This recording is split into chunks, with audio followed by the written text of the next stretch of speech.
Hi guys! Welcome back to my channel! Today, meron po tayong client na 2025 Montero Sport. Si client po, nanggaling po ng Santa Maria, Bulacan. So medyo malapit po sila dito sa Fairview branch.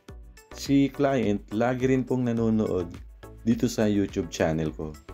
Isa sa mga napanood ni client, yung Montero Sport na nilagyan po natin ng 275/55R20, tapos gumamit po tayo ng mga aftermarket na nags.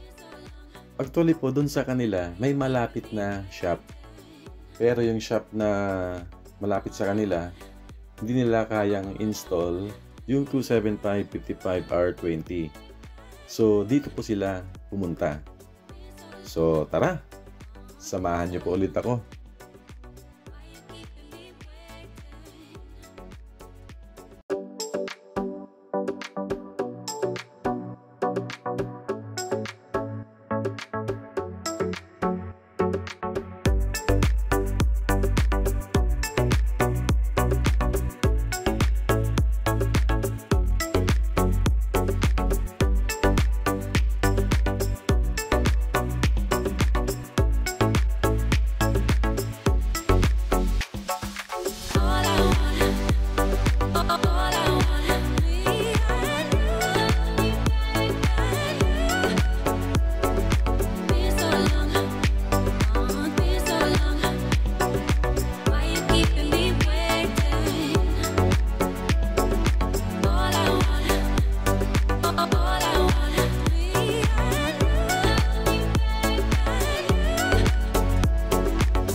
Ang gusto po ni client na mags, yung all black. So meron po tayo dito na Fuel Ravar 20-inch blackout finish. So ito po yung ilalagay natin. Sa gulong naman po, ang ilalagay po natin yung Nitto Ridge Grappler. Tapos ang size na ilalagay natin 275/55R20. So, ito po yung gulong na ilalagay natin. Itong Nitto Ridge Grappler, hybrid po siya na all-terrain. So, medyo aggressive yung tread pattern po niya. Pero tahimik lang po siya sa highway. Itong Nitto tires, made in Japan po siya. Ang production date po na ilalagay natin, 2024. Ang price nito, nasa 21,800 po ang isa. Pero may discount pa po yan. Ito naman po yung Fuel Ravar na 20-inch. Ang lapad po nito by 9. Yung offset plus 1. Yung ganitong specs ng mags at size na ang gulong, lalabas na po siya sa body ng Montero Sport. Ito pong Fuel off-road wheels natin, original po siya. Made in China, pero USA brand. So, ito yung mga original na fuel. Same din po siya ng Black Rhino wheels at VLF flow form wheels na made in China pero USA brand. Yan yung mga original. Kasi po may mga client din na pag narinig na made in China, akala nila fake yung fuel or Black Rhino wheels po natin. So, yung mga Black Rhino wheels po natin, Fuel at VLF, made in China po siya, pero USA brand. So, yan yung mga original po. Yung price ng fuel po natin, sa size 20, 83,000 po yung apat. Pero may discount pa po yan. Message nyo lang po kami sa aming Facebook page or sa aking Viber or sa WhatsApp. Pwede rin po sa aking cellphone number. Tapos na natin na i-mount yung gulong at na wheel balance na rin natin siya. So ngayon, tatanggalin na natin yung mga stock na gulong nito.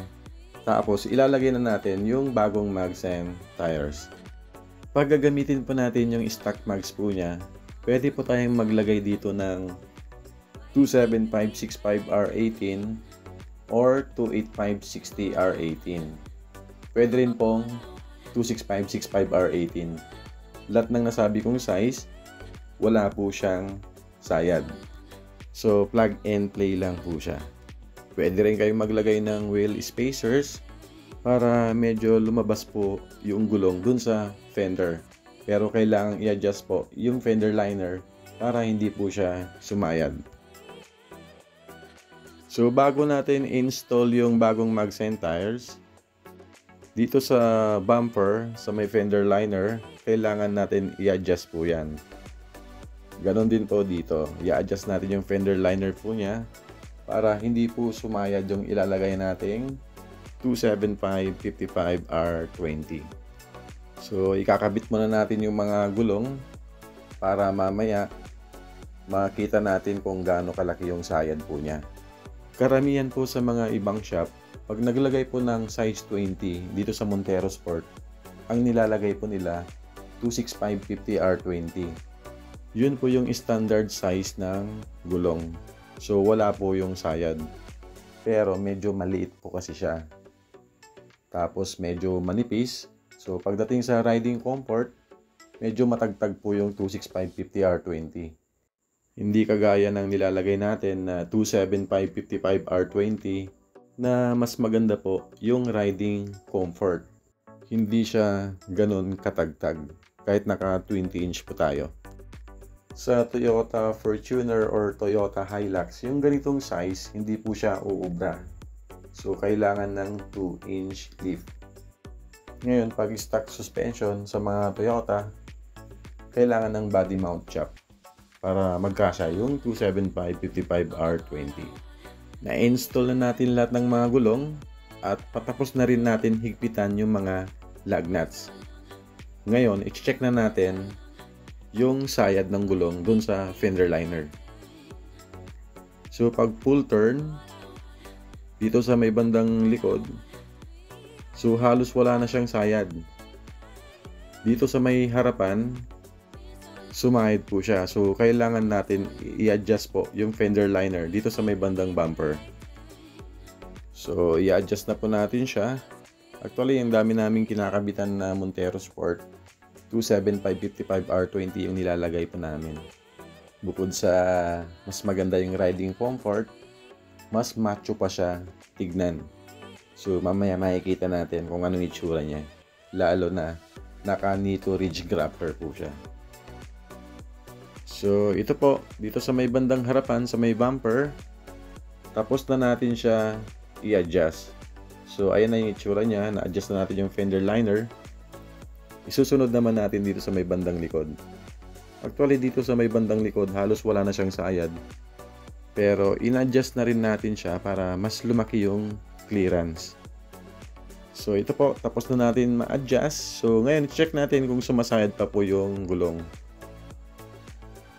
So, dito sa may bandang harapan, wala na siyang sayad. Ayan, napakalayo na po. Ngayon, dito naman sa may bandang likod.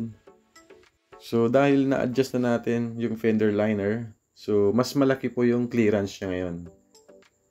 So, tapos na po yung installation natin. Check natin kung gaano kalaki yung labas ng gulong. Dahil lang nilagay natin, offset na +1, tapos 275/55R20. Lumabas po siya ng 1 inch dito po sa fender. Tapos na po yung installation natin at adjustment po dun sa fender liner.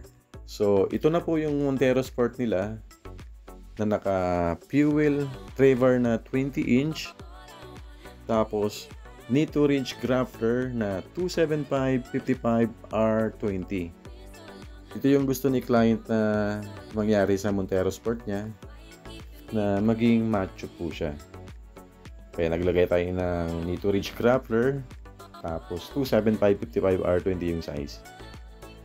So, bumagay yung gulong na nilagay natin dito sa Montero Sport po nila.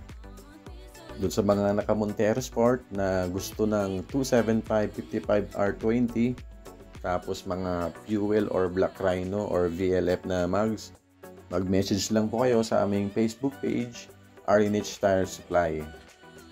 Pwede rin po sa aking Viber at sa WhatsApp. So hanggang dito na lang po ang video na to.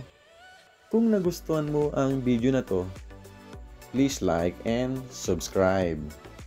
Ride safe guys! Bye!